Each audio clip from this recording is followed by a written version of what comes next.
అంటే దాని మ్యాథ్స్ అయితే నాకు తెలియదు. అంటే అబ్జర్వేషన్ ఏంటంటే 2 రకాలు ఉంటాయి. సరే, అబ్జర్వేషన్లో నేను మొదటి నుంచి కూడా స్కూల్ విషయం ఏంటంటే అమ్మాయిలు చాలా యాక్టివ్ ఉంటారు, అబ్బాయిలు కొంచెం డల్గా ఉంటారు. ఎందుకంటే అమ్మాయిలు ఏం చేస్తారంటే ఏదైనా పనులు ముందు పని చేసుకొని అంటే స్కూల్ హోంవర్క్ ముందు వర్క్ చేసుకుంటారు, తర్వాత రెస్ట్ తీసుకొని ఆర్డర్ చేస్తారు. మోస్ట్ ప్రాబ్లం ఏంటంటే ఎక్కువ జెంట్స్ మనం ఏం చేస్తామంటే మనం ఇంటికి రాగానే స్కూల్ పిల్లలు ఇంటికి రాగానే సార్ ఇచ్చిన హోంవర్క్ అంతా మర్చిపోయాడు, శుభ్రంగా రెస్ట్ తీసుకుంటాడు, ఆడుకుంటాడు, ఇది చేస్తాడు. దాన్ని నైట్ 8 o'clock పోస్ట్పోన్ చేస్తుంటాడు. ఆ 8 o'clock తర్వాత 10 పోస్ట్పోన్ చేస్తుంటాడు. అప్పుడు చేయడు, మళ్ళీ మార్నింగ్ అనమాట చేస్తాడు. అది కూడా చేయకుండా సార్ దగ్గర దెబ్బతిని ఇక్కడ ఫైనల్ చెప్పడం ఏంటంటే మనకి ఇన్వాల్వ్మెంట్ అండి. ఇన్వాల్వ్మెంట్ అనే మైండ్ ఆ వార్డు బాగా చూసుకోండి. అందరూ ప్రతి వాళ్ళు కూడా మీ డౌన్లెట్స్ చెప్పండి. ఇన్వాల్వ్మెంట్ అంటే అది అద్భుతాలు సృష్టిస్తుందండి. ఇన్వాల్వ్మెంట్ అంటే మనం పూర్తి ఇన్వాల్వ్ కావాలి. దానికి ఒక లైవ్ ఎగ్జాంపుల్ నేను, ఎందుకంటే ఇవాళ నేను స్కూల్లో ప్రైవేట్ స్కూల్ టీచర్కి నేను మోటివేట్ చేస్తాను, వాళ్ళ స్కూల్కి చెప్తాను. విషయం ఏంటంటే అక్కడ కూర్చున్న వాళ్ళందరికంటే నాకే తక్కువ మార్కులు ఉన్నాయి.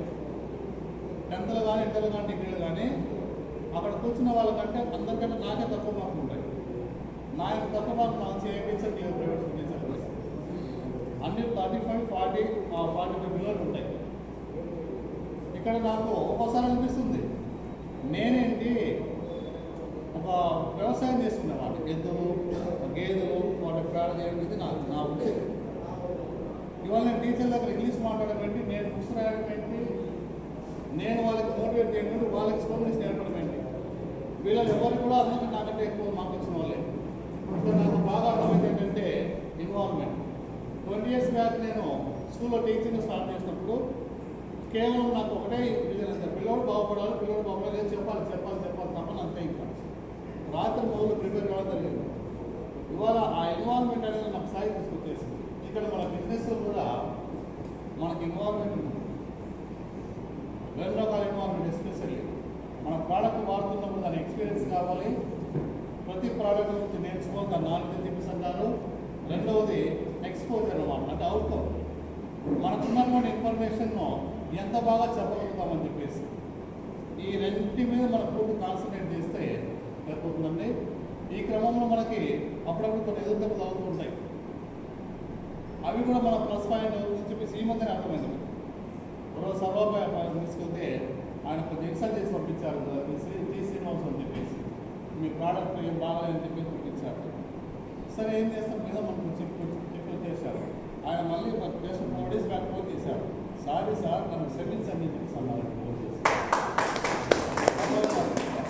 సారీ సార్ నన్ను క్షమించండి, నేను వాళ్ళకి వీళ్ళు చెప్పి మాట్లాడి ఇక్కడ విన్నాను సార్, నాది కూడా పొరపాటు అయింది అని నేను నేనేం అనలేదు సార్, కాకపోతే కొంచెం మా బాధలు మేము అన్నాము.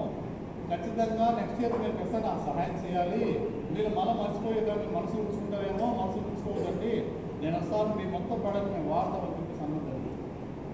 ఓకే, సో ఇక్కడ ఎన్ని సమస్యలు వచ్చినా కూడా మన యాటిట్యూడ్ మార్చుకోకుండా ముందుకు వెళ్ళిపోతే ఖచ్చితంగా మన సక్సెస్ వచ్చేస్తుందండి.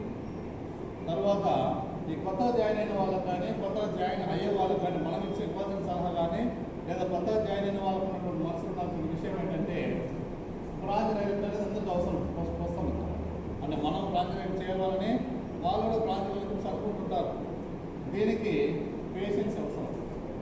కొందరు నెల పడుతుంది, కొందరు 2 నెలలు పడుతుంది, కొందరు 3 నెలలు పడుతుంది.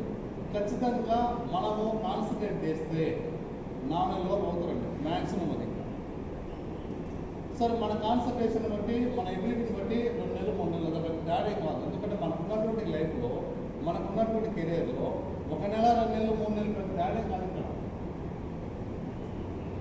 ఫస్ట్ మంత్లో ఒక క్యాల్కులేషన్ మ్యాక్సిమం పీపుల్కి అనమాట ఒక 100 లేదా 200 పీపుల్ చేస్తుంటారు. సెకండ్ మంత్లో ఖచ్చితంగా మనకి 8% బుక్ చేస్తారు, 600 అబవ్ అవుతుంది. థర్డ్ మంత్లో దాదాపు 10% బుక్ చేస్తారు. ఇది మామూలు చేసుకున్న పోయినప్పుడు 4th మంత్లో ఖచ్చితంగా మనము బ్రాంచ్ ఉంటుంది. ఇది ఈ క్యాల్కులేషన్ నా ద్వారా నా డౌన్లైన్ చూసి అన్ని క్యాల్కులేట్ చేసేసుకొని ఒక నమ్మకాన్ని వచ్చేసారు.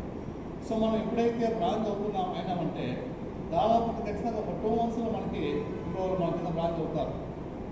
అది సిల్వర్ అయిపోతున్నాం. అంటే మొత్తము 6 monthsలో మళ్ళీ ఒక 2 monthsలో ఖచ్చితంగా ఒకళ్ళు అవుతారు, ఇంకో 2 monthsలో వాళ్ళు అవుతున్నారండి. ఇలాగా ఈ క్రౌన్ డైరెక్ట్ అనేది ప్రతి వాళ్ళకు కూడా ఆశ, అందరికీ కూడా. మన గోల్ ఏంటంటే అల్టిమేట్ గోల్ అనేది క్రౌన్ డైరెక్ట్ కావాలని చెప్పేసి అంటాము.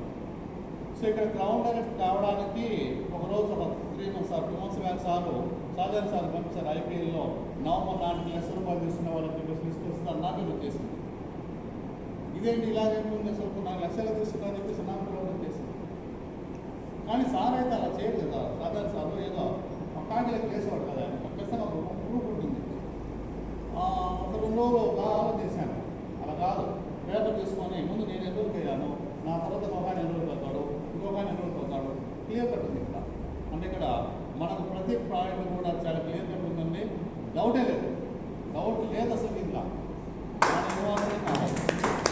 క్రౌన్ డైరెక్టర్ అవ్వాలి అన్నటువంటి మనకి యాటిట్యూడ్ పెట్టుకొని, ఆలోచన పెట్టుకొని మనకు ఖచ్చితంగా ఇన్వాల్వ్ అవుతే ఎగ్జాక్ట్గా 1 year లోపు అవుతారు, దాని డౌట్ లేదు.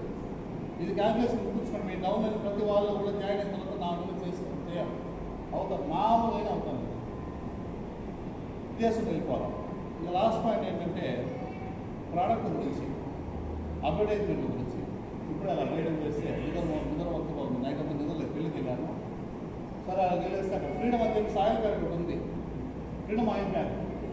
వాస్తవంగా ఫ్రీడమ్ ఆయిల్ ప్యాకెట్ అంటే అర్థం ఏంటంటే అది రోగాలు లేకుండా చేయడం అన్నమాట.